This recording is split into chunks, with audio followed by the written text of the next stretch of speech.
반갑습니다. 서방공장 공장장입니다. 네, 이번 시간에는요, 스프링클러 설비 화재 안전 기준 제10조 헤드에 대해서 자세히 알아보도록 하겠습니다. 자, 헤드는 보이는 그림과 같이 평상시 물이 나오는 구멍, 방수구를 누가 막고 있는가요? 자, 가멸체라는 것이 막고 있죠. 그죠? 화열에 의해서 가멸체가 녹아서 탕 하고 튕겨져 나가게 되면 방수구를 통해서 소화수가 세차게 밀려서 나오겠죠. 이때 밀어내는 방사 압력이 0.1에서 1.2 메가파스칼 이내의 범위에 들어가고 있었죠. 그죠? 자, 이 방사압에 의해서 나오는 소화수가 어디에 부딪히는 거예요? 이렇게 생긴, 무선 모양으로 생긴, 자, 반사판, 자, 디플렉터라는 것에 부딪히게 되면은 살수 패턴이 만들어지게 되면서 여러분들이 있는 바닥 부분에 소화수를 뿌려주는 것이 바로 스프링클러 헤드입니다. 자, 이 헤드가 방호구역 또는 방수구역에 어떻게 설치되어야 되는지 그 세부적인 기준에 대해서 알아보도록 하겠습니다. 자, 제10조 헤드 부분입니다. 제1항부터 보도록 할게요. 자, 스프링클러 헤드는 특정 소방 대상물의 천장, 반자, 천장과 반자 사이, 그리고 덕트, 선반, 기타 이와 유사한 부분에 설치하여야 한다. 자, 이런 부분에 설치하는데 폭이 최소 몇 메타? 1.2m를 초과하는 것에 하나더라. 자, 그러면 천장과 반잔, 덕트, 선반 이런 것들이 1.2m가 안 되더라. 만약에 폭이. 그럼 뭐예요? 헤드를 설치하지 않아도 된다라는 개념이 들어가 있습니다. 자, 그림을 한번 보도록 할게요. 우리 일반적으로 천장을 보면은 아래 이렇게 여기 등도 설치되기 때문에 보통 이렇게 반자라고 해서 텍스 같은 것이 마감이 되죠. 그죠? 자, 그 위에 보면은 콘크리트로 되어 있는 슬라브 바닥이라는 게 있습니다. 자, 반자가 보편적으로 없다고 하면은, 자, 배관에서 이렇게 가지배관에서 헤드를 따서 천장 부분에다가 이렇게 헤드를 설치하는 방법이 있고요. 이렇게 반자가 설치된다고 하면은 천장 위에서 아래로, 그죠? 바닥면에 물을 뿌려줘야 되기 때문에 반자 아래로 헤드를 꺼낼 수밖에 없겠죠. 자, 그래서 천장, 반자, 그리고 천장과 반자 사이의 거리. 자, 이 부분의 거리가 화재 안전 기준에 나와 있는데 일정 범위를 벗어나게 되면은 원래는 바닥 부분의 아래쪽만 뿌려지게 되지만 여기 천장과 반자 사이의 거리가 멀게 되면요, 이 안에서도 화재가 날 수 있기 때문에 안에도 헤드를 설치하게끔 규정을 두고 있습니다. 자, 그래서 천장과 반자 사이에도 헤드가 설치되고요. 자, 그리고 덕트, 우리 주차장 같은 데의 경우에 보면은 이렇게 보편적으로 상향식 헤드가 들어가 있지만 그 아래에 공조 설비나 우리 전기 트레이 같은 것이 많이 지나다니고 있습니다. 자, 이런 것들이 살수의 장애를 일으키게 되니까, 자, 요 폭이 1.2m를 넘어가게 되면요, 그 아래쪽에도 헤드를 설치해서 아래에다가 물을 뿌려줄 수 있게끔 이렇게 조치를 하고 있다. 자, 그래서 천장과 반자 사이 덕트, 자, 이렇게 비슷하게 생긴 선반, 폭이 최소 몇 메타? 1.2m는 넘어야 되더라. 이런 곳에 설치를 하더라, 스프링클러 헤드는. 자, 다만 폭이 9m 이하인 실내에 있어서는 측벽에 설치할 수 있다라고 되어 있습니다. 자, 보편적으로 우리 천장 부분에다가 설치를 하는 게 원칙이긴 한데, 자, 천장 층고가 좀 낮아요. 매우 낮아서 우리 상향식을 헤드를 설치하지 못하는 경우가 종종 있기도 합니다. 자, 그런 좁은 실내, 몇 메타? 폭이 9m 이하인 실내입니다. 그런 실내에 있어서는 이렇게 가까운 벽면에다가 헤드를 하나하나 설치해서 이런 식으로 측벽형 헤드를 설치해도 되더라 라는 기준들이 되어 있습니다. 단서 조항에서 폭이 9m 이하인 실내라고 정의를 하고 있잖아요. 그죠? 근데 이게 9m 이하인 실내인데 넓은 주차장 한 켠에 추가로 이렇게 벽면에서 측벽형 헤드를 설치하는 경우가 있어요. 자, 주차장 같은 경우에는 폭이 9m 이하인 실내가 아니잖아요. 그죠? 자, 그래서 이런 경우에는 요 법에 위법해서 지적을 받는 경우도 있기는 하지만 자, 큰 문제는 좀 되지 않을 것 같아요.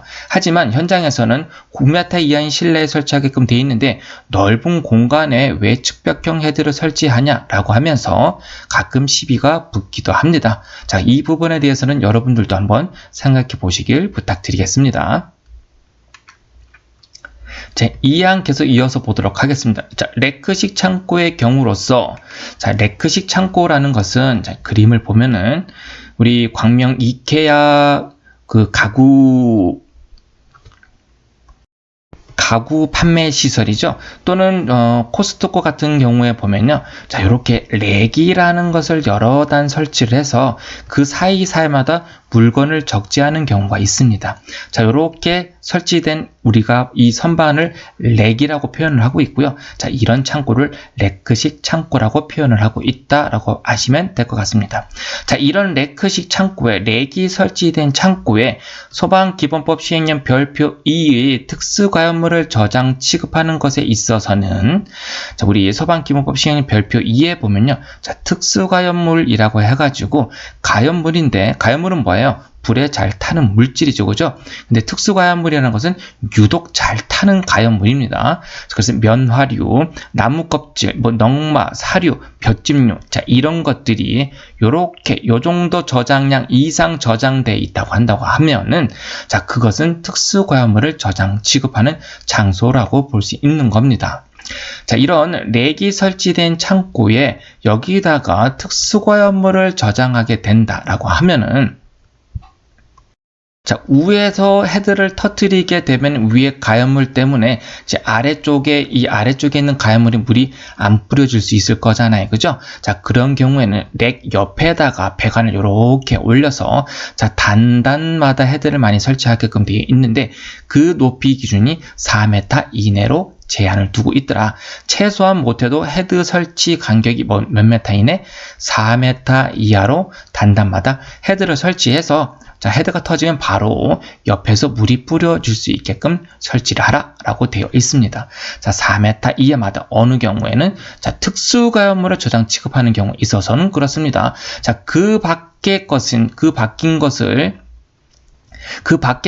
취급하는 것에 있어서는 레크 높이 6m마다 자, 특수가연물이 아닌 일반 가연물 자, 이것보다는 좀 덜 잘 타는 물질이겠죠, 그죠? 자, 그런 경우에는 이렇게 밀집하게 설치하지 않고 좀 러프하게 6m 이내마다 헤드를 설치하면 되더라 라고 되어 있습니다. 6m 이하마다 스프링클 헤드를 설치하여야 한다라고 되어 있네요. 자, 다만 레크식 창고의 천장 높이가 13.7m 이하로서 자, 요 부분이 창고인데 바닥으로부터 천장 높이까지가 13.7m 이하인 경우입니다. 이거를 초과하게 되면은 이거는 적용할 수 없다라는 얘기겠죠. 13.7m 이하로서 화재 조기 진압용 스프링클러 설비 화재 안전 기준 자, NFSC 103B 부분인데요. 이 기준에 따라 설치하는 경우에는 천장에만 스프링클러 헤드를 설치할 수 있다. 우리 일반 헤드, 우리 주차장에 설치되는 준비 작동식 또는 일제 살수식 이런 스프링클러 설비가 아니라 우리 화재 조기 진압용 스프링클러 설비 화재 안전 기준에 맞춰서 스프링클러 헤드를 설치하게 된다고 하면은 뭐예요? 이렇게 단마다 헤드를 설치하지 않고 상부에 배관을 설치하고 위에서 아래로 이렇게 스프링클러 헤드를 설치하면 되더라. 이렇게 렉마다 헤드를 설치하는 것보다 훨씬 간단하겠죠, 그죠? 하지만 이 화재 조기 진압용 그 스프링클러 설비 화재 안전 기준이 매우 강한 기준으로 되어 있습니다. 당연히 물이 뿌려졌을 때 자, 위에 가연물도 적셔지지만 이 가연물의 저장 간격이나 좀 렉을 설치를 할 때 이 렉 선반이 물이 침투되는 구조여야 아래쪽으로 물도 흘러가겠죠, 그죠? 자, 그런 다양한 기준들이 들어가 있는 게 NFSC 103B 기준입니다. 일반적인 스프링클러 헤드 기준보다 매우 강한 기준을 가지고 있다라고 보시면 될 것 같습니다. 자, 그래서 렉의 높이가 13.7m, 레크식 창고의 높이가 13.7m 이하인 경우에는 뭐예요? ESFR이라고 해가지고 화재 조기 진압용 스프링클러 설비를 상부에만 설치가 할 수도 있다라고 되어 있네요. 자, 표준형 헤드 같은 경우는 우리 헤드 하나에서 나오는 물의 수온의 양은 Q는 K 루트 10P라고 해가지고 일반적으로 방사 압력이 1메가파스칼, 그죠? 아니 0.1메가파스칼, 그리고 K 팩터는 80짜리를 써가지고 헤드 하나에서 기준 방사량은 80리터 퍼 미니였잖아요, 그죠? 근데 일반적으로 화재 조기 진압용 헤드는 생긴 것부터가 좀 달라요. 살수되는 방사량이 매우 많습니다. 그래서 방사압의 기준도 꽤 범위가 넓고요. 0.2에서 2.5메가파스칼, 막 3메가파스칼 이상 나오기도 합니다. 자, 그리고 K 값이 80이 아닌 200짜리도 있고요. 250짜리도 있고 그 이상의 값도 있더라. 그래서 헤드 하나에서 나오는 물의 양이 일반적인 스프링클러 헤드 양보다 한 서너 배 이상 크다라는 개념을 가지시면 조금 비교가 되지 않을까 생각이 듭니다. 자, 3항 이어서 보도록 할게요. 스프링클러 헤드를 설치하는 천장, 반저, 천장과 반저 사이, 덕트, 선반 등의 각 부분으로부터 하나의 스프링클러 헤드까지 수평 거리는 다음 각과 같이 하여야 한다 라고 되어 있네요. 자, 그림을 보면서 한번 살펴보도록 할게요. 수평거리라는 것은 헤드가 개방되어졌을 때 물이 아래쪽 바닥으로 뿌려지겠죠, 그죠? 그때 뿌려질 때 이제 한 원상으로 이렇게 해서 물이 뿌려지게 될 건데, 이 뿌려지는 부분 원 안에 축심으로부터 끝단까지의 거리를 우리가 수평거리라고 표현을 하고 있습니다. 자, 그래서 이게 우리 건물에 보면 위에서 본 그림인데요. 헤드를 이렇게 설치를 할 때, 자, 요 반경, 이거를 R 값인데, 요거를 수평거리라고 표현하고 있고요. 자, 무대부 또는 특수가연물 같은 경우는 1.7m라고 되어 있네요. 자, 그럼 요 간격이 몇 m다? 1.7m라는 거예요. 자, 그런데 요 벽면으로부터 일정 거리 떨어져서 헤드를 설치하게 될 건데, 이 벽면에서 멀어져서 떨어지게 되면 이런 식으로 만약에 헤드를 배치했다 라고 하면 이 부분에 물이 안 뿌려질 수 있겠죠, 그죠? 그래서 소방 대상물의 각 부분으로부터라는 것은 이 벽면으로부터 라는 그런 의미를 갖고 있습니다. 그래서 헤드에서 수평거리 R 기준을 했을 때 모두 바닥에 뿌려질 수 있게끔 원 안에 포함되게끔, 자, 기준값을 잡아주고 있는데, 이게 바로 수평거리다 라는 개념을 가지시면 될 것 같아요. 이 수평거리는 이 헤드가 설치되는 장소가, 자, 무대부냐, 특수가연물을 저장하는 장소냐, 아니면 내화구조냐, 레크시 창구냐, 아니면 공동주택의 아파트냐, 이도저단이 기타 구조냐에 따라서, 자, 수평거리 기준이 다른데, 자, 여기 안에 1호부터 4호까지 있는 기준을 이렇게 좀 표로 정리해 놨습니다. 자, 그래서 무대부 특수가연물은 1.7m 이내, 자, 기타 구조는 2.1, 자, 숫자를 작은 숫자부터 큰 숫자 순으로 이제 정리를 해놨으니까 이런 식으로 기억을 해두시면 좀 편할 것 같습니다. 우리 기본적으로 일반적인 건물은 다 내화 구조로 들어가 있기 때문에 수평거리 2.3m 기준을 많이 사용하고 있다. 자, 그래서 여기에 보이는 R 값은 수평거리라는 것인데, 자, 이게 수평거리가 1.7, 2.1 조밀조밀하다는 건 뭐예요? 자, 1.7이니까 이렇게 헤드 사이의 간격이 매우 조밀조밀하게 설치된다는 그런 의미를 갖고 있어요. 자, 그래서 살수 밀도가 꽤 높게 나오고요. 자, 만약에 아파트 같은 경우는 3.2m니까 헤드와 헤드 사이의 간격이 약간 넓어질 수 있는 거예요. 이 부분의 사이의 거리가. 자, 헤드 간 사이 간의 거리가 우리가 S라고 보편적으로 표현을 하고 있어요. 자, 이게 넓다는 것은 그만큼 살수 밀도가 좀 떨어져도 되더라. 위험도가 뭐가 높다? 수평거리가 짧으면 짧을수록 위험도가 높은 장소구나. 수평거리가 크면 클수록 위험도가 상대적으로 낮은 장소구나 라고 이해를 하시면 될 것 같습니다. 당연히 수평거리가 짧은 부분이 설치되는 헤드의 개수가 많아질 수밖에 없겠네요. 그죠? 보편적으로 우리 헤드 간의 간격을, 자, 정방향으로 설치할 때 이렇게 정사각형 형태로 헤드를 배치할 때는, 자, 이렇게 S, 헤드 간의 간격 S를 구하는 공식이 2R 코사인 45도예요. 자, 요거는 꼭 기억을 좀 해두실 필요가 있을 거고요. 자, 여기서 R 들어가는 것은 수평거리 기준을 의미합니다. 우리 일반적인 것은 내화 구조이기 때문에 2.3m, 2 곱하기 2.3m 곱하기 코사인 45도를 하게 되면요. 대략 이 값이 3.25m 정도 나올 거예요. 그럼 요 헤드 간의 간격 S는 뭐예요? 3.25m 이더라. 자, 그런 의미를 갖고 있다. 만약에 이게 3m라고 가정을 하겠습니다. 자, 그러면 이 한쪽 측벽의 길이가 만약에 30m예요. 자, 그러면은 헤드가 3m 간격으로 설치돼야 될 거니까 나누기 3을 하게 되면 이 가로변에 설치되는 헤드의 개수는 몇 개? 자, 10개가 되겠네요. 그죠? 자, 이렇게 세로변의 길이도 만약에 30m라고 가정을 했을 때, 자, 3m 간격으로 설치될 수 있을 거니까 헤드의 개수가 몇 개? 자, 10개. 가로, 세로 각각 10개가 설치되니까 30m, 30m 이런 방호 구역에 설치되는 헤드의 개수는 몇 개다? 자, 100개다라고도 이렇게 계산상 구해질 수도 있다라는 부분을 참고로 같이 알아두시면 될 것 같습니다. 자, 그러면 수평거리가 짧아진다고 하면은 2.3m일 수평거리가 2.3일 때는 100개였지만 자, 1.7m일 경우에는 이거보다 훨씬 수량이 늘어날 수 있겠네요. 그죠? 그 느낌을 느끼시면 될 것 같습니다. 자, 다만 성능이 별도로 인정된 스프링클러 헤드를 수리 계산에 따라 설치하는 경우에는 그렇지 않다. 자, 별도로 성능이 인증된 헤드가 있다고 하면 해당 장소에 1.7이 아닌 1.8, 1.9m 짜리도 자, 성능이 인정이 됐다. 이런 기준을 갖고 있다고 한다고 하면은 자, 그거를 설치해도 되더라. 그런 의미를 갖고 있습니다. 자, 그럴 때는 반드시 뭐 해라? 자, 수리 계산에 의해서 하라라고 되어 있습니다. 자, 규약 배관 방식이 아닌 수리 계산을 반드시 하라라고 되어 있네요.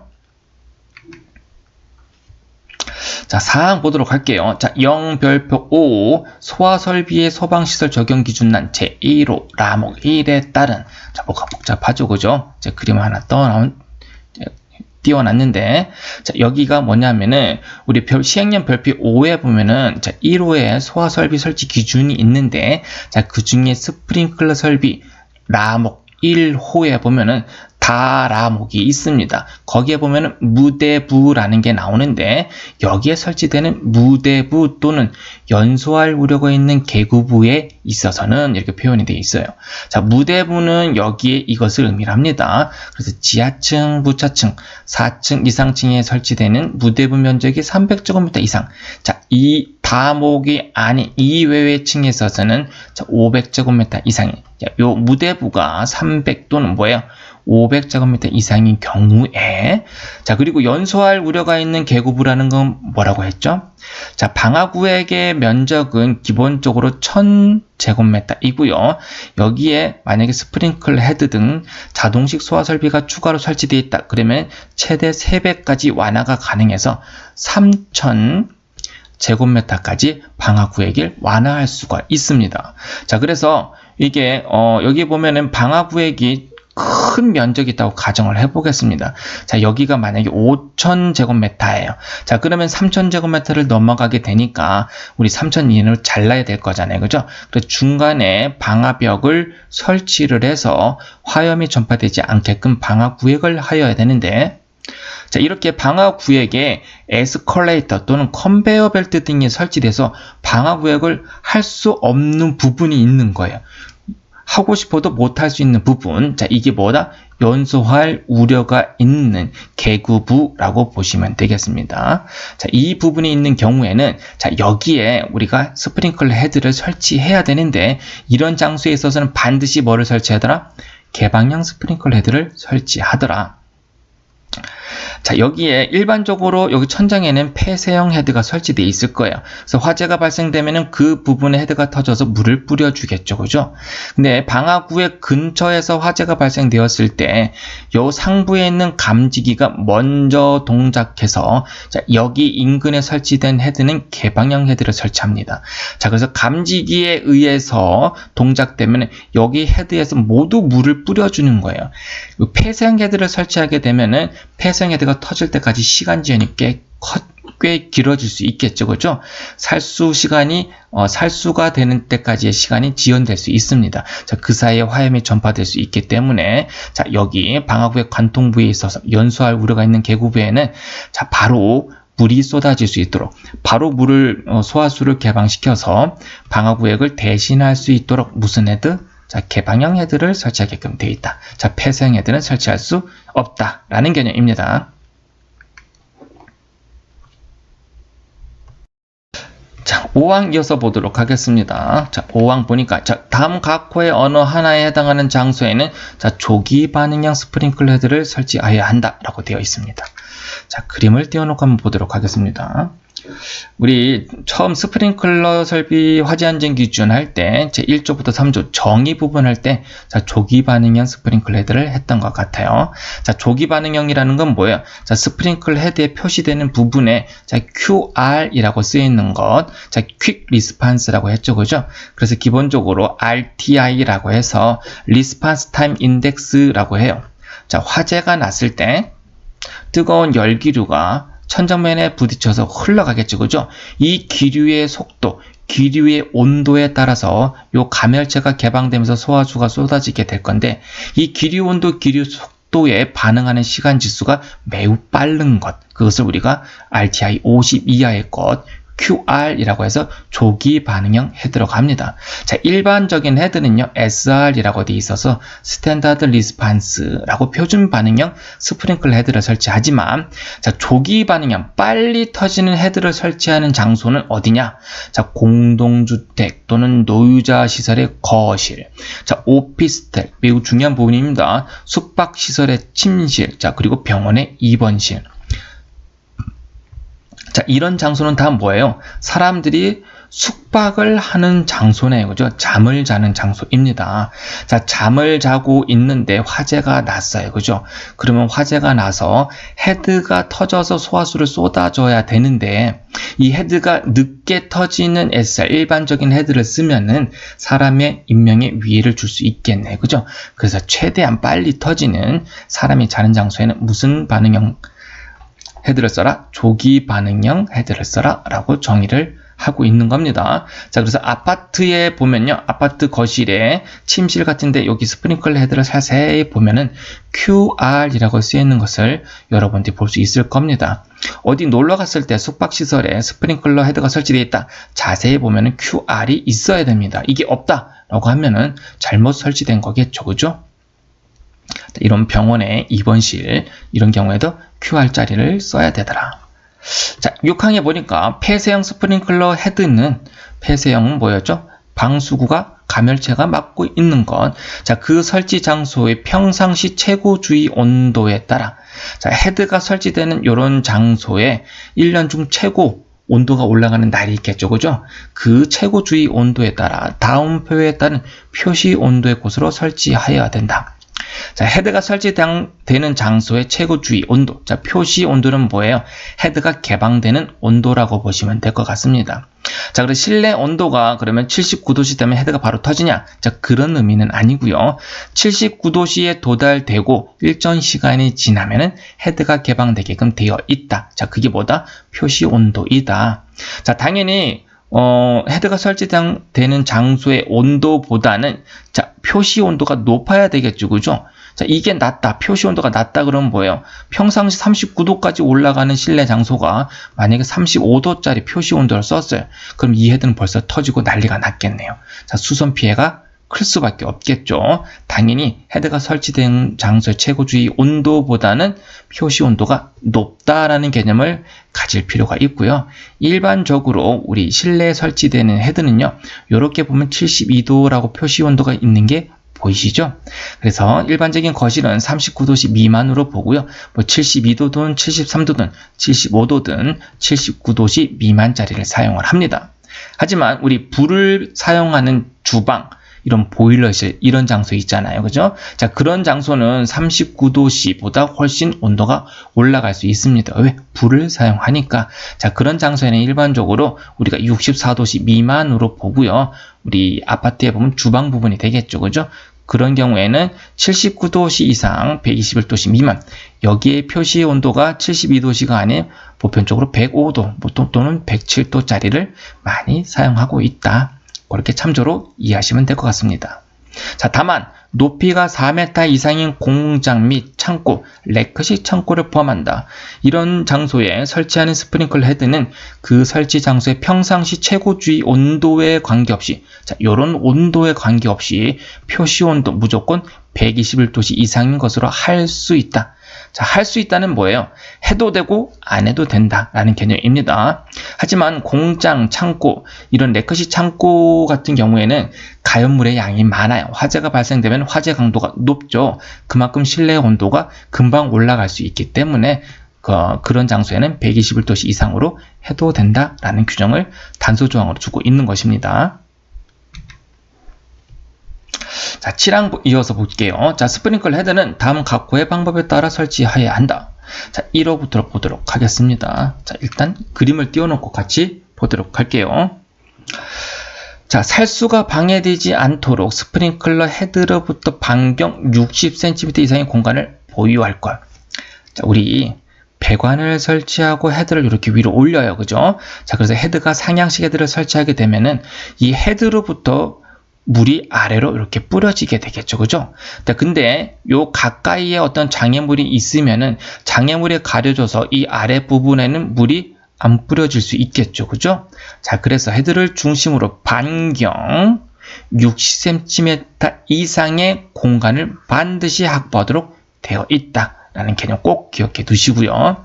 자, 다만, 자, 벽과 스프링클러 헤드의 공간은 10cm 이상으로 한다. 자, 우리 화재가 이렇게 나요. 그럼 뜨거운 열기류가 올라가겠죠. 그죠? 뜨거운 열기류가 올라가면서 여기에 있던 상부에 있던 공기도 같이 밀어 올리게 되겠죠. 그죠? 자, 그러면 공기가 위로 같이 밀어 올라가면서 연소 생성물도 아래에서 올라오게 되는데, 자, 공기가 연소 생성물과 겹쳐지면서 이렇게 이런 모서리의 부분에서 이 부분에 자, 에어 포켓이라고 해가지고 공기 주머니가 생길 수 있는 거예요.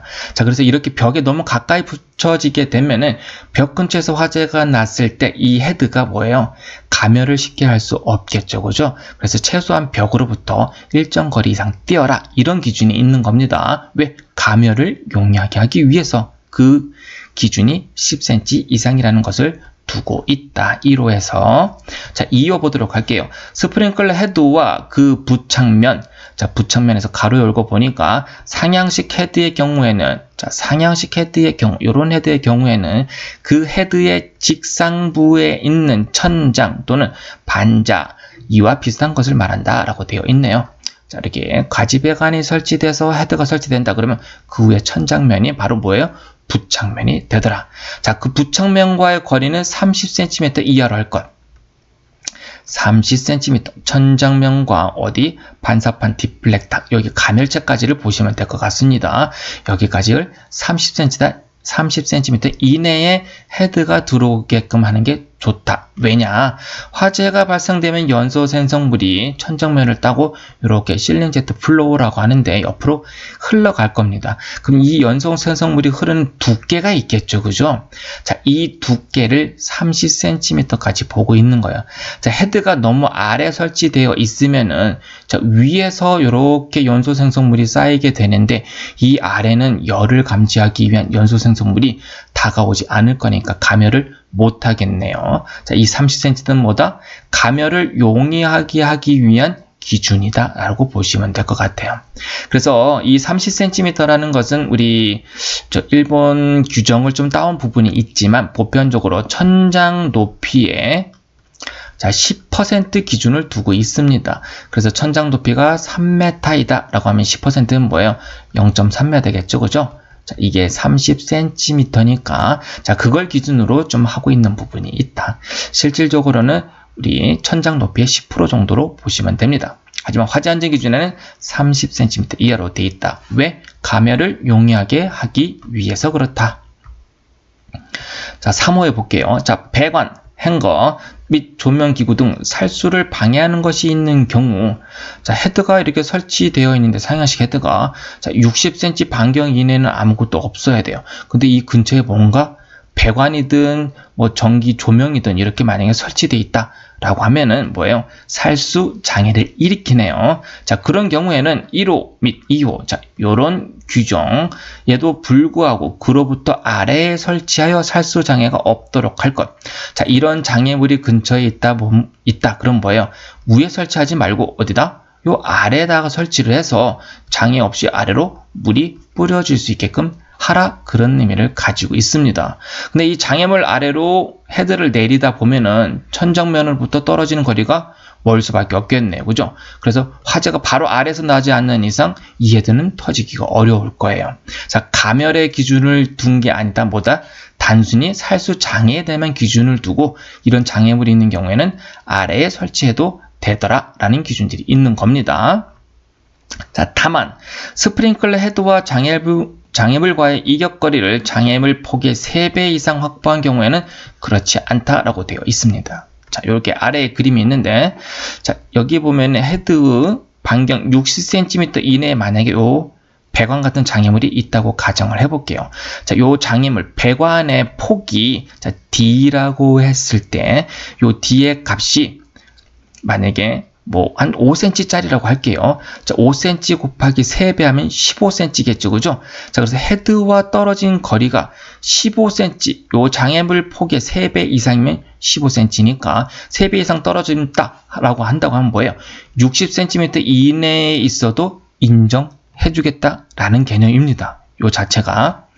자, 그래서 기본적으로 원칙은 60cm 이내에 아무것도 없어야 되는 게 원칙이고요. 가장 좋은 거지만 어쩔 수 없이 뭔가 들어가는 경우가 있어요. 주차장 같은 경우는 뭔가 배관 같은 게 설치되는 경우가 너무 많거든요. 자, 이런 경우에는 장애물 폭에 여기 3배까지 띄워주면은 장애 없는 걸로 보겠다라고 단서 조항을 두고 있는 겁니다. 그래서 60cm가 안 될 경우에는 장애물 폭의 3배, 요 둘 중에 하나를 두고 살수 장애가 있냐 없냐를 따지고 있습니다.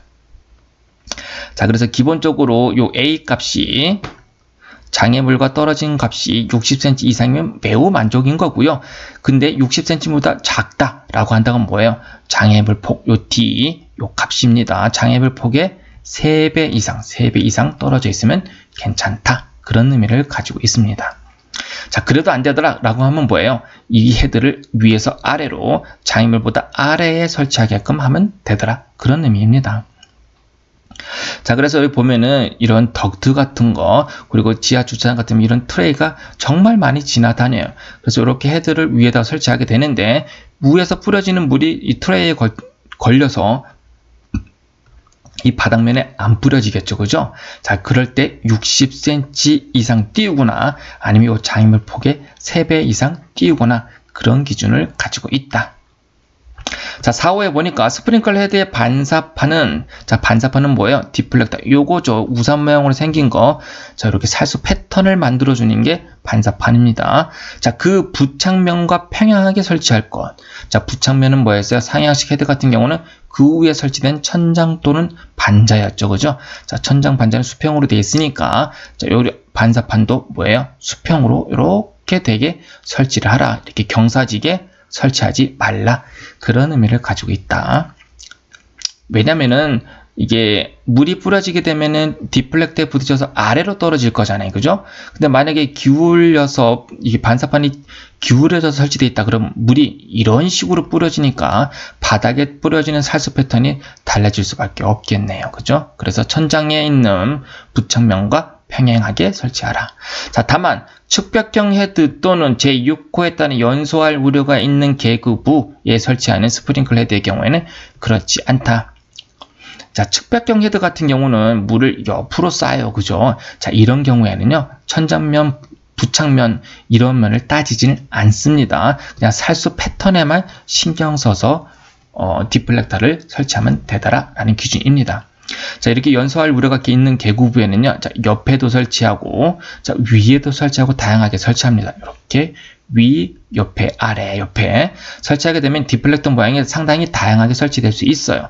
자, 그래서 반드시 뭐 부착면과 수평으로 평행하게 설치하지 않아도 된다고 규정을 두고 있는 것입니다. 자, 5호 볼까요? 천장의 기울기가 10분의 1을 초과하는 경우. 자, 한번 보도록 하겠습니다.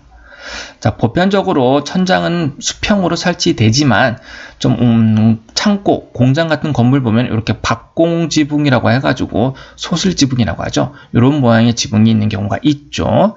자, 그래서 기울기, 가로의 기울기가 10, 그리고 세로 길이가 1, 비율입니다. 10대 1의 비율로 이렇게 기울어져 있다. 만약에 천장이 자 그렇게 10분의 1을 초과하여 기울어져 있는 경우에는 가지관은 뭐예요? 헤드가 설치되는 배관, 요거죠.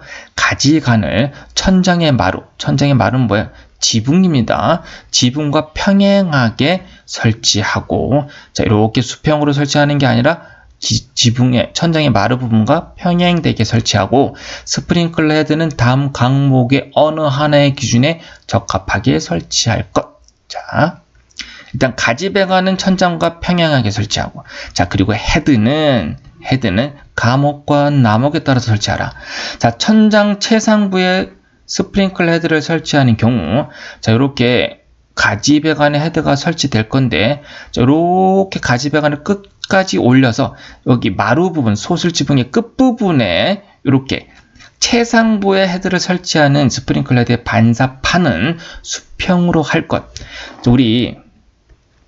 자, 가지관을 천장과 이렇게 설치하게 되면요, 헤드가 설치될 때 이렇게 반사판이 당연히 기울어질 수밖에 없습니다. 이런 식으로. 자, 이거는 수평되게 설치할 수 없죠, 그죠? 자, 그래서 천장의 마루 부분과 이 디플렉트도 살짝 기울여서 이렇게 돼서 이렇게 옆으로 설치되는 거죠. 천장의 기울기에 맞춰서. 자, 이런 경우 최상부에 설치되는 헤드는 자, 요런 옆에 있는 헤드와 달리 여기 위에 있는 반사판 디플렉트는 뭐다? 우리 바닥과 수평되게 평형으로 설치하라 라고 되어 있습니다. 수평으로 설치하라고 되어 있어요. 자, 이거는 위에 있는 설치된 헤드는 자, 아래로 제대로 뿌려줄 수 있게끔 이렇게 설치하라 라고 되어 있다. 자, 남옥에 보니까 천장의 최상부를 중심으로 가지관을 서로 마주보게 설치하는 경우, 자, 여기 천장 최상부를 중심으로 가지관을 이렇게 끝까지 올리지 않고 서로 마주보고 설치하는 경우도 있는 겁니다. 이렇게. 자, 보편적으로 이렇게 설계를 많이 하고 있습니다. 이런 경우에는 최상부 가지관 상호간의 거리가 가지관상 스프링클러 헤드 상호간의 거리의 2분의 1 이하가 되도록 헤드를 설치하고 라고 되어 있습니다. 좀 말이 길죠, 그죠? 자, 그래서 우리 헤드와 헤드 사이의 거리를 우리가 S라고 했어요. 근데 제 가장 위에 있는 헤드는 이 천장 최상부를 중심으로 자, 이렇게 그림처럼 떨어진 거리가 필요한데, 헤드 간의 거리의 이 부분의 거리는 뭐다? 2분의 1 S의 2분의 반, 즉 반 기준이죠. 2분의 1 S 이하로 하라 라는 기준이 되어 있습니다. 자, 그래야 이게 너무 멀어지게 되면은 이 아래쪽 바닥에 물이 안 뿌려지는 부분이 있을 거니까 너무 많이 떨어뜨리지 말라. 2분의 1 S 이하로 하라 라고 되어 있는 거고요. 근데 최소 1m 이상은 그래도 이게 너무 가까워도 안 돼. 자, 너무 가깝다라고 하면은 헤드가 이렇게 하나 설치되고 또 이렇게 하나 설치되어 있을 때, 옆에 있는 헤드가 터졌어요. 그럼 물이 뿌려질 때 이 옆에 있는 헤드를 적셔서 너무 가까운 경우에는 이 헤드가 옆에서 터진 헤드의 소화수에 의해서 냉각돼서 가멸이 안 돼서 개방되지 않는 현상. 그래서 우리 스캐핑 현상이라고 하는데 이렇게 개방되지 않는 현상이 발생될 수 있다. 그래서 최소한으로 떨어질 거리는 필요하다. 그 거리가 몇 메타 이상이다? 1m는 떨어뜨려라. 천장 최상문을 중심으로 라고 이렇게 기준이 되어 있는 겁니다. 자, 가지관의 최상부에 설치하는 스프링클러 헤드는, 자, 가지관상 최상부 헤드는 이 부분, 이 두 헤드를 의미를 합니다. 그 스프링클러 헤드는 천장의 최상부로부터 천장의 여기 소슬지붕의 끝부분이겠죠. 모서리 부분. 그 부분으로부터 아래로 떨어질 높이가 필요한데 그 높이는 몇 cm야? 90cm 이하가 되도록 할 것. 자, 너무 낮게 설치되면은 연기가 채워질 때 가멸이 안 될 수 있기 때문에 90cm 이내로 설치를 해야 가멸에 용이하다라는 기준이 들어가 있다. 자, 톱날 지붕. 이런 지붕들이죠, 그죠? 과거에 있었던 공장 건물들이죠. 거의 없죠, 요즘은. 자, 둥근 지붕. 보통 이게 체육관 지붕 같은 게 여기에 속할 수 있겠네요. 기타 이와 유사한 지붕의 경우도 2에 준해서 설치하다 라고 보시면 될 것 같습니다. 자, 6호에 보니까 연소할 우려가 있는 계구부. 자, 볼게요.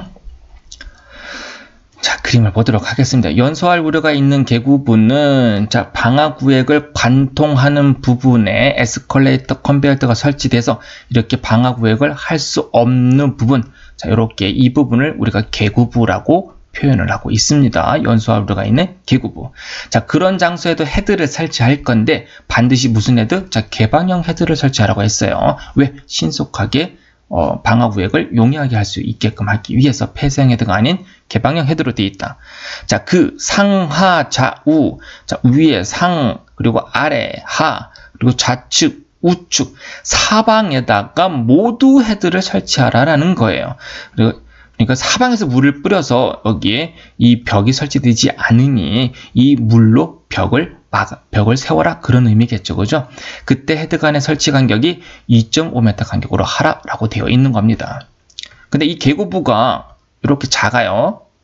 그래서 이 간격이 2.5m 이내일 수도 있겠죠. 그죠? 자, 그런 경우에는 뭐다? 이렇게 가운데 하나만 설치해도 되더라. 자, 2.5m 이하인 경우에는 그 중앙에 라고 표현되어 있는 겁니다. 자, 스프링클러 헤드와 계구부 내 측면으로부터 직선 거리. 자, 우리는 계구부, 여기가 지금 계구부고요. 이 벽면으로부터 헤드가 떨어졌을 때 너무 멀리 떨어져 있으면 방화구획의 성능이 떨어질 수밖에 없겠죠. 최대한 가까이에 설치되어야 물이 뿌려지면 이 계구부를 잘 방어할 수 있겠죠. 그죠? 그래서 그 떨어진 거리는 15cm 이하가 되도록 하게끔 되어 있다. 자, 그런데 이 경우 사람이 상시 출입하는 계구부, 자, 이런 계구부인데 물건이 왔다 갔다 하는 게 아니라 사람이 수시로 출입하는 이런 통행하는 계구부, 자, 아래쪽에 헤드가 설치되어 있으면 매번 걸리고 불편하겠네요. 그죠? 파손의 우려도 있고, 자, 이런 계구부로서 통행에 지장이 있는 때에는 계구부의 상부, 자, 그리고 또는 측면에 설치하되, 자, 상부 또는 측면 둘 중에 한 군데만 설치하면 된다는 개념입니다. 대신 뭐예요? 계구 폭이 9m 이하인 경우에 하는다. 자, 이 계구 폭이 9m 이상 넘어가면 뭐예요? 위아래 다 해야 된다는 개념입니다. 사람이 출입하는 계구부는 자, 9m 이하로 만들어야 된다라는 그런 의미도 들어가 있다. 측면에 설치하되 헤드 상호 간의 간격은 뭐예요? 1.2m로 조금 강화되어 있네요. 우리 일반적인 이런 계구부보다는 사람이 통행하는 부분들은 위험도가 더 높으니 더 조밀하게 설치를 하라라고 되어 있습니다. 자, 이런 사람이 통행하는 이런 계구부도 요 간격이 만약에 1.2m 이하다. 그러면 뭐예요? 그 중앙에 하나만 설치하면 됩니다. 여기에 설치했던 것처럼 똑같이 가운데 하나만 설치하면 되더라.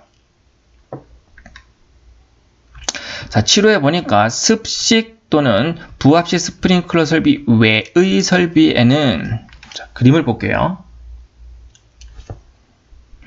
자, 습식과 부합식은 2차 측에 뭐예요? 물이 들어가 있어요. 그래서 가압수가 들어가 있는 상태. 그것을 사용하지 않는 그 외의 설비는 뭐예요?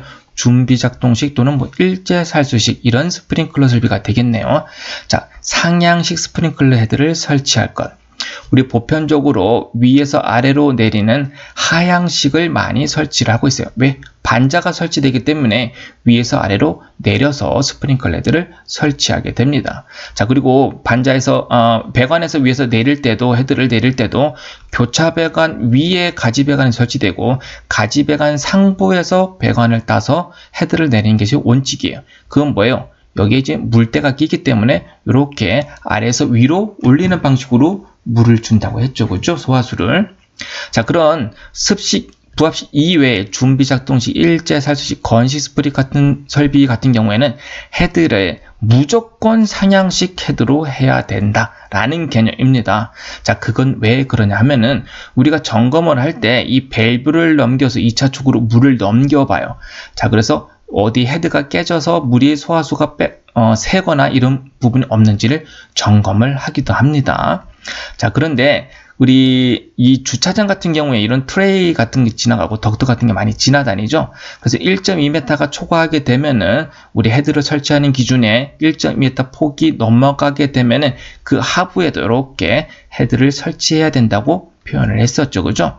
이렇게 헤드를 설치하게 되는데, 그럼 위에서 이렇게 따서 배관을 따서 위에서 아래로 이렇게 배관을 내려요. 자, 그리고 나서 헤드를 설치하게 되는데, 만약에 점검을 했을 때 물이 넘어갔어요. 자, 습식과 부합식, 물을 사용하지 않는 건식과 준비작동식 같은 경우에는 동결 우려가 있기 때문에 우리가 건식과 준비작동식을 쓰는 거죠. 그죠? 근데 점검을 했을 때 물이 넘어갔을 때 이 부분에 뭐가 고여 있어요? 자, 물이 고여 있을 수 있겠죠. 그죠? 이 부분 따로 배수 처리하지 않는 이상 항상 물이 고여 있는 거예요. 근데 겨울철 여기가 만약에 동파가 됐다. 그럼 얼음이 꽉 차 있겠죠. 그럼 화재가 나게 되면 헤드가 터지더라도 여기 얼음물이 막고 있기 때문에, 얼음이 막고 있기 때문에 물이 안 나올 수 있다. 그래서 반드시 상향으로 설치하는 것이 원칙입니다. 하지만 어쩔 수 없이 배관을 이렇게 내려서 설치하는 경우가 발생하게 되는데, 그래서 다만 다음 항목이 어느 하나에 해당하는 경우에는 그렇지 않다. 헤드를 이렇게 내려도 된다. 그런 개념이에요. 어떤 헤드냐? 드라이 펜던트 스프링클 헤드를 사용하는 경우. 자, 드라이 펜던트 헤드라고 해서, 자, 여기서부터 배관을 따 내려올 때, 자, 요 부분이 위에서부터 아래까지가 질소가스 등으로 축압이 되어 있어서 물이 있는 게 아니라 가스 상태로 되어 있어요. 자, 그래서 이런 경우에는 물이 채워질 이유가, 염려가 없겠죠. 그래서 드라이 펜던트를 쓰면은, 괜찮아. 건식과 준비 작동식도 요런 아래로 내리는 헤드를 써도 되더라. 라는 겁니다. 자, 스프링클 헤드의 설치 장소가 동파의 우려가 없는 경우, 동파의 우려가 없다고 하면은 습식이나 부합식을 쓰겠죠. 그죠?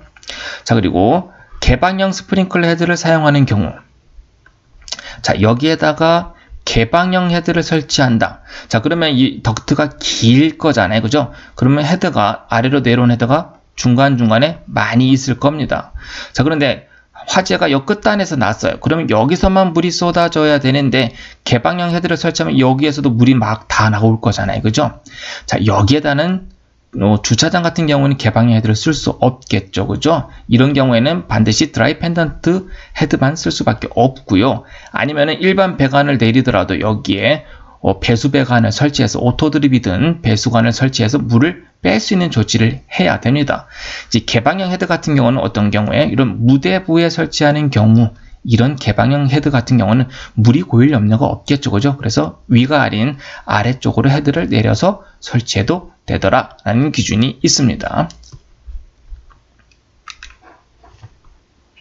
자, 바로 보도록 할게요. 자, 측백형 스프링클 헤드를 설치하는 경우, 자, 측백형 헤드의 설치 기준에 대해서 나오고 있는데, 자, 측백형 헤드는 긴 변에 우리 보편적으로 9m 이하의 실내에 설치된다고 했죠. 그죠? 자, 변 중에서도, 이쪽 실내 중에서도 어느 한쪽 면이 더 긴 쪽, 둘 다 거의 비슷하겠죠. 그죠? 긴 변 한쪽 벽에 일렬로 설치를 하되 폭이 4.5m, 9m 이하인 실에 있어서입니다. 긴 변에 양쪽에 각각 일렬로 설치하되 마주보는 스프링클 헤드가 나란히 꼴이 되도록 할 것. 자, 다시 한번 볼게요. 이런 경우죠. 그러니까 4.5m 폭이 4.5m가 안 되는, 만약에 여기가 4m 폭이다 그럼 뭐예요? 한쪽 벽에만 설치하면 되고요. 만약에 4.5m 이상 9m 이하로 폭이 너무 넓어. 그럼 여기에서 물이 뿌려질 때 여 끝까지 안 갈 수 있다는 거예요. 그래서 여기는 헤드 하나가 4.5m까지만 앞으로 나갈 수 있다는 개념이겠죠. 그래서 4.5m가 이상 되고 9m 이하의 실내 같은 경우는 양쪽에 위아래 설치하되 서로 마주보는 게 아니라 이렇게 그림처럼 나란히 꼴이 되게끔 설치하면 되더라 라는 기준을 갖고 있습니다. 자, 이때 헤드의 설치 간격은 3.6m, 헤드 간의 간격 S가 3.6m이더라 그런 의미를 갖고 있다. 자, 그래서 따져보면 헤드 하나가 설치되면 4.5m까지 앞으로 나가는 거고, 여기서도 4.5m가 나가는 거죠. 그죠?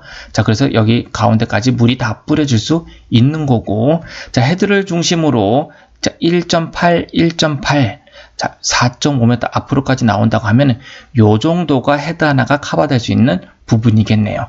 그래야 옆에 있는 헤드가 3.6m 간격으로 설치됐을 때 1.8, 또 여기서도 반이 1.8이겠죠. 그럼 헤드 하나가 또 3.6m 간격에서 물을 뿌려줄 수 있을 거니까. 그래서 헤드 하나가 뭐예요? 결론적으로는 3.6m 그리고 4.5m 요 직사각형 면적에 물을 뿌려줄 수 있다라고 감을 잡을 수 있는 겁니다.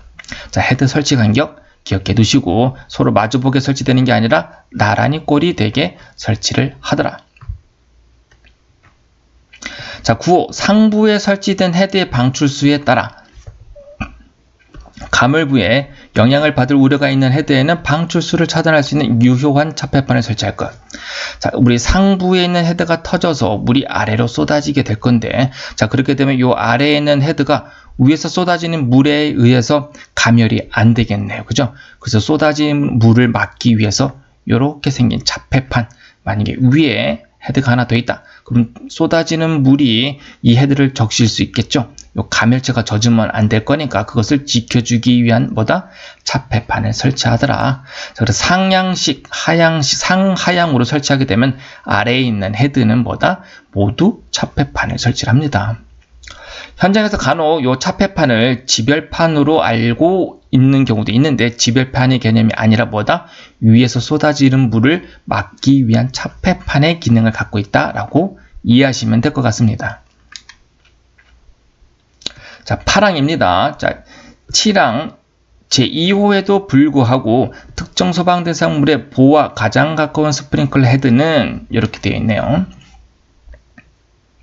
보호와 가까이 설치된 헤드는 다음 표 기준에 따라 설치하여야 한다. 자, 헤드가 설치되다 보면은 우리 지하 주차장 같은 경우에는 보호가 있어요. 자, 그럼 너무 보호에 가까이 설치되면 보호에 부딪혀서 이 보호 아래쪽으로는 물이 안 쏟아질 수 있겠네요. 그죠? 헤드는 바닥면을 방어하기 위한 건데 위에 살수 장애가 보호가 걸리는 경우입니다. 자, 이런 경우에는 스프링클러 헤드의 반사판 중심과 요 반사판 중심과 보의 수평거리, 보의 한쪽 끝벽으로부터 떨어지는 거리, 이거를 수평거리, 반사판 중심과 요 수평거리에 관련된 기준을 나타내고 있습니다. 자, 그래서 헤드가 보호 끝단으로부터 0.75m 미만으로 0.75m 미만 너무 가까이 붙어 있는 경우에는 가까이 붙어 있으면 이 헤드가 터졌을 때 이 벽에 부딪힐 거잖아요. 보에. 자, 그런 경우에는 이 보호보다 여기 반사판이 아래 내려오게끔 보의 하단보다 뭐예요? 반사판이 아래로 내려올 수 있게끔 그래서 물이 이렇게 아래로 쏟아질 수 있게끔 배치를 하라라고 되어 있습니다. 자, 그럼 보호로부터 떨어지는 거리가 조금 더 멀어질 수도 있겠죠. 그죠? 0.75에서 1m 미만에 들어가더라 라고 하면은 여기서 떨어진 물이 보호 하단으로 설치하면 당연히 이렇게 내려가겠죠. 그죠? 하지만 살짝 올리더라도 보호를 옆쪽으로 해서 이렇게 물이 쏟아질 수 있기 때문에 보호 하단으로부터 올릴 수 있는 높이가 있는 겁니다. 자, 그런 경우는 뭐예요? 보호 하단으로부터 수직거리입니다. 보호 하단으로부터 이 헤드 반사판을 올릴 수 있는데 그 높이가 0.1m, 그죠? 10cm 미만이라고 되어 있습니다. 자, 보호 측면으로부터 떨어진 거리가 자, 1m에서 1.5m 미만이면 보호 하단에서 올릴 수 있는데 0.15, 15cm 미만으로 올릴 수 있다. 자, 1.5m 이상 떨어져 있다. 그럼 뭐예요? 보호 아래에서 30cm 미만으로 올릴 수 있다라고 되어 있습니다. 자, 이것은 우리 기본적으로 보가 만약에 이게 55cm 보라고 볼게요. 자, 그러면은 보호 가까이 설치돼서 보호 하단 아래로 헤드를 설치하게 되면은 요 하단에 있는 헤드는 천장면에서 떨어지는 거리가 55cm 더 이상 떨어지는 거죠. 그럼 이 헤드는 가멸을 할 수가 없을 거예요. 거의 터질 일이 없겠죠. 그죠? 자, 이거는 이 기준은 뭐냐? 이 장애물이 있을 때 장애물에 떨어뜨려서 가멸하고는 상관없이 그냥 아래로 뿌려줄 수 있는 장애, 살수 장애에 관련된 사항만 정의되어 있는 겁니다. 하지만 가멸이 매우 중요하죠. 그죠? 자, 그래서 가멸하기 위해서는 위로 올려야 되는 부분들이 있는 겁니다. 하지만 이런 장애물이 발생됐다. 그럼 뭐예요? 이 기준에 맞춰서 설치해도 된다라고 보시면 될 것 같습니다. 자, 다만 천장면에서 보호 하단까지의 길이가 55cm를 초과해. 자, 이 보호 천장면에서 하단까지 길이가 55cm를 초과해 막 60cm, 70cm 되는 보호도 있습니다. 현장에는 보호가 매우 큰 경우겠죠. 그런 초과하고 보호의 하단 측면 끝부분으로부터 자, 55cm를 초과하는 보에서 포 하단 측면 끝부분, 이 부분입니다. 그죠? 끝부분으로부터 헤드, 스프링클 헤드까지 거리가 스프링클 헤드 상호간의 거리, 상호간 거리의 2분의 1 이하가 되는 경우. 자, 여기 헤드가 또 하나 있겠죠. 그죠? 옆부분에. 그러면 이 헤드 사이의 간격이 S, 그죠? S입니다. 자, 그러면 요 보 끝으로부터 여기까지 떨어진 거리가 2분의 S라는 거죠. 그죠? 2분의 1 이하가 되는 경우에는 스프링클 헤드와 그 부착면과의 거리를 55cm 이하로 할 수 있다. 이건 뭐다? 요 헤드를 보 하단으로 내리지 않고 위로 올려도 되더라. 그러니까 보가 너무 크니까 이걸 뭐로 본다? 그냥 벽으로 보고 이 안은 무시하고 설계를 하겠다라고 되어 있는 겁니다. 자, 그런데 요 그림은 우리 소방청 지침에 내려와 있는 기준입니다. 화재안전 기준에서 보면요, 보호 하단 측면으로부터 떨어진 거리를 2분의 S 기준을 두고 있는데, 우리 소방청에서 내려온 지침은 뭐냐면 보 중심선을 기준으로 떨어진 거리를 2분의 1 S 이하로 하라고 되어 있습니다. 자, 보잖아요, 그죠? 자, 이렇게 55cm 초과보에 여기 보를 중심으로 한 이유는 뭐냐면은 요 보 측면으로 할 때보다는 당연히 여기까지 보 중심으로 한다고 하면 요 스프링클 헤드가 좀 이쪽으로 옮겨질 수 있겠죠. 그죠? 자, 그럼 뿌려진 물이 보에 닿을 겁니다. 자, 닿으면 보에 붙어서 이렇게 옆으로도 흘러갈 수 있겠죠. 그죠? 표면 장력이 있으니까 이 벽면을 타고도 이렇게 쪼르륵 흘러내릴 수 있다. 그런 의미를 가지고 있어요. 자, 그래서 요 아랫부분에도 물을 좀 어느 정도로 주기 위해서 소방청에서는 보 중심으로 기준을 하고 있다. 그래서 현장에서도 이렇게 지침이 내려와 있어서 이걸 기준으로 하고 있습니다. 자, 여기는 보 하단 측면 끝부분으로부터 되어 있는데 보 중심으로부터 보고 있다라고 보시면 될 것 같습니다. 자, 그래서 이런 경우에는 헤드를 천정면에 가까이 붙여라. 30cm 이하로 해서 가멸을 더 용이하게 하라. 그런 의미겠죠. 그죠? 자, 이 기준보다는 위에 천정면에 붙여서 헤드를 설치하는 게 헤드를 개방시키는 데 매우 중요한 부분이기 때문에 이 부분이 더 중요하다라고 볼 수 있습니다. 자, 55cm 이하, 그러니까 55cm 이하로 할 수 있다, 그러니까 안 해도 된다라는 기준이에요. 자, 이걸 따라도 되고 이걸 해도 된다. 둘 중에 하나 해도 되더라. 하지만 전부 다 가멸을 기준으로 중요하게 보고 요 아래 기준을 보고 설계를 하고 있다라고 보시면 될 것 같습니다.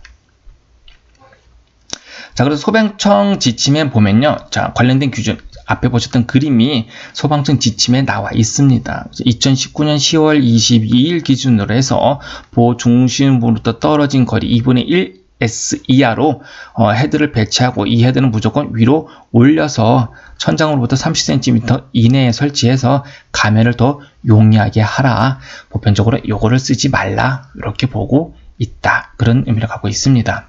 근데 그러면 이게 55cm 초과보만 해당하냐? 여기 보면요, 3호의 업무 처리 지침에 보면은 55cm 초과보는 이 기준을 따라 하면 되는 거고요. 한번 볼까요? 자, 적용 지침 단서 조항에도 불구하고 천장면에서 보 하단까지 길이에 관계없이, 자, 여기서부터 이 보 길이에 관계없이 55cm든 30cm든 20cm든 상관없이 그런 의미겠죠. 그죠? 보 길이에 관계없이 보 중심으로부터, 항상 보 중심으로부터 스프링클 헤드까지 거리가, 자, 여기서부터 헤드까지 요 거리, 보 중심으로부터 헤드까지 거리가 2분의 1 이하가 되는 경우에는 스프링클 헤드와 그 부착면과의 거리를 30cm 이하로 할 수 있다. 다 이렇게 해야 됩니다. 다 위로 올려야, 이 헤드를 다 위로 올려서 설치를 해야 이 헤드가 화재가 났을 때 열기류를 감지해서 헤드가 개방될 수 있기 때문에 이 부분이 더 중요하다라고 볼 수 있을 것 같습니다. 예, 지금까지 스프링클러 헤드에 대해서 알아봤고요. 자, 지금 강의가 유익하셨다면 구독, 좋아요 부탁드리겠습니다. 그리고 칭찬의 댓글은 저에게 정말 큰 힘이 됩니다. 자, 그럼 다음 시간에 다시 뵙도록 하겠습니다. 감사합니다.